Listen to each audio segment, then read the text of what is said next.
May problema ka sa akin. Hepe, halimbawa nahuli ako ng January 1. Then, nagbayad ako ng multa January 20. Iso-suspended ninyo ako ng ilang days? 30 days. 30 days. Kailan ang simula ng suspension ko? Wala po nung nahuli. Mula nung nahuli. Bakit alam nito? Yung iba hindi... Nasa ticket po. Yes. Tinanong kita kung alam mo.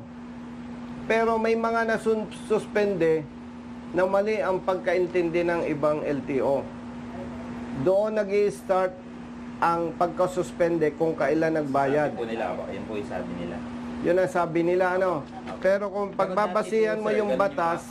Ganun po yung practice dati. Dati. Opo, yung naririnig ko po. O, itinama na ninyo. Opo.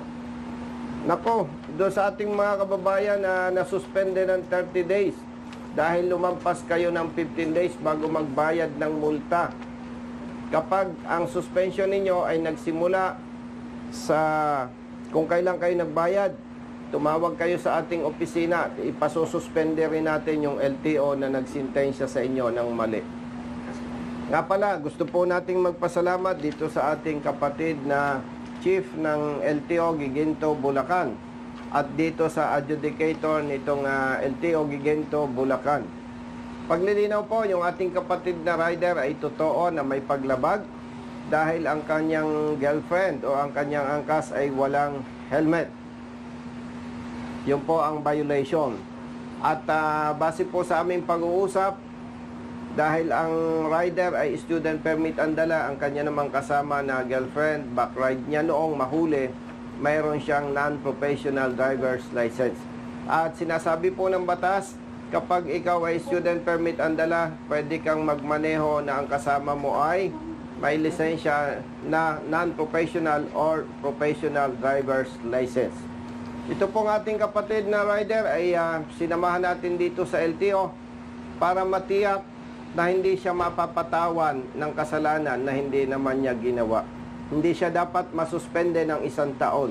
Napakahirap po na masuspende ng 1 taon sa ordinaryong manggagawa. Mahirap ang walang lisensya, mahirap ang walang motorsiklo. Hindi po biro ang perwisyo sa katulad niya. Kaya po, inaksyonan po natin. Paglilinaw, hindi po natin kinukonsinte ang paglabag ng ating kapatid na motorista. At ito po ang itong ating kapatid, yung kanyang girlfriend, tinanong ko po kung handa nang mamatay, hindi raw naman. Kaya sana siya po ay mag-helmet na sa susunod na mga araw. At yung kanya pong boyfriend na rider, ay tinanong natin, ano, brother, sabi mo, mahal mo naman ang girlfriend mo. Sabi mo lang kung nagsasawa ka na, kausapin mo na break na kayo, no? Joke lang naman. So, yun naman po. Maraming salamat at mabuhay tayong lahat. Nga pala po, paglilinaw sa lahat, hindi ito trabaho ng congressman. Ipinagpapatuloy lamang po natin ang ating advokasya. Yun naman po. Maraming salamat.